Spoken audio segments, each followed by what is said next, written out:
Hello and welcome back everyone. Now let's look at the range and size of integer data type. Okay, so in integer data type basically we have four data types available. First is the byte, then short, int and long. But generally most of the times we use int data types. Okay, so byte is the smallest data type in integer and long is the largest data type. So byte में total जो उसकी size होती है वो 8 bits होती है. Okay, so you already know that 1 byte is equal to 8 bits. Okay, that's why it is called as byte data type. Okay, then short is 16 bits. 16 bits मतलब कि इसकी जो साइज है टोटल 2 बाइट की है. 8 bits का मतलब 1 bite, then 16 bits का मतलब 2 बाइट.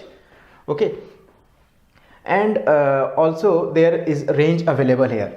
तो रेंज यहाँ पे जो बाइट की रेंज है वो -128 से लेकर +127 तक है. So how do we get this range, कैसे हमने इस रेंज को फाइंड किया?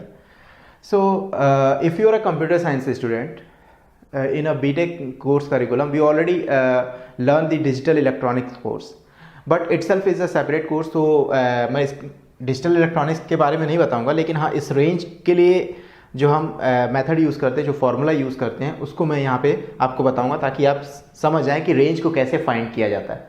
सो basically in digital electronics course एक कॉन्सेप्ट होता है two's complement, one's complement, two's complement, ये कॉन्सेप्ट होते हैं. तो टूज कॉम्प्लीमेंट के ज़रिए हमने इस रेंज को फाइंड किया है, जितने भी यहाँ पे डेटा टाइप आप देख रहे हो. तो टूज कॉम्प्लीमेंट में फॉर्मूला होता है किसी भी बाइनरी नंबर, अगर उसके आपको बिट्स मालूम है तो उसके बिट्स के ज़रिए आप जो है उसकी रेंज कैलकुलेट कर सकते हो. तो what is this formula? This formula is -2n-1 to 2n-1 -1. Okay, so range का फॉर्मूला है -2 के पावर n-1 है. 2 प्लस में अगर जाएंगे तो 2 के पावर n-1 और फिर बेस में -1. अब इस फॉर्मूले में n की जगह आपको ये नंबर ऑफ बिट्स रखना है. जैसे यहाँ पे 8 है, तो अगर 8 को आप यहाँ पे फॉर्मूले में पुटअप करेंगे then you will get this range. Okay, put करते हैं. -2, n की वैल्यू है 8, 8 - 1 कितना होगा? 7. तो -2⁻7 कितना होगा? -2⁻7 जो होगा वो होगा 120 -128. ओके, एंड पॉजिटिव नंबर में अगर जाएंगे तो ये हो गया n-1, 8 - 1 7, तो 2⁻7 -1, 2⁻7 होगा 128. 128 में से अगर 1 डिडक्ट करेंगे तो टोटल वैल्यू आएगी 127. Okay, so -128 to +127. That's why we calculate this ranges. Okay, short 16 bits है. 16 बिट्स में अगर आप यहाँ पे पुटअप करोगे तो 2⁻16 -1 -2⁻15, ये हो जाएगा -2⁻15 to 2⁻15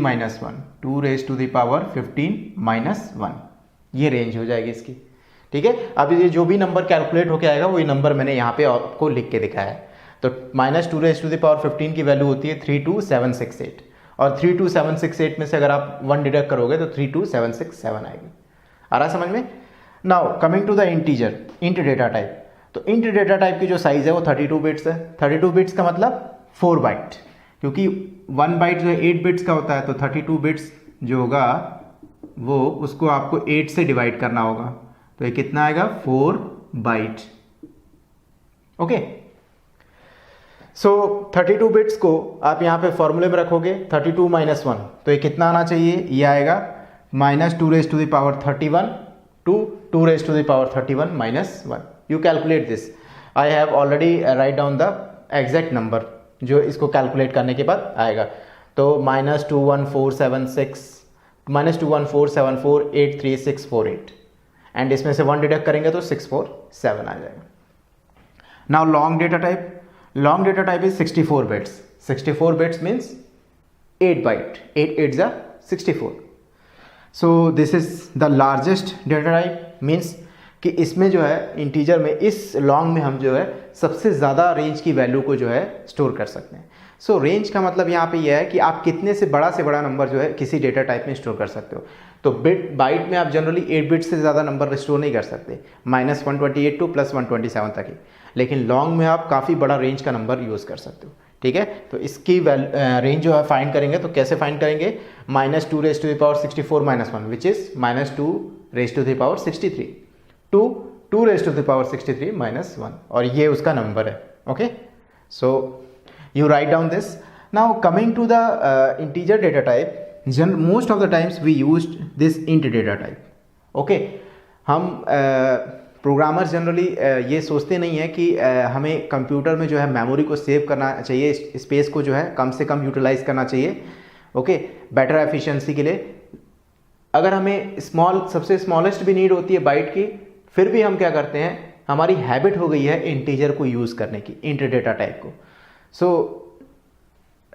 in Java programming language, short byte especially given, but in most of the other programming languages generally int data type is given, not this byte, short and long.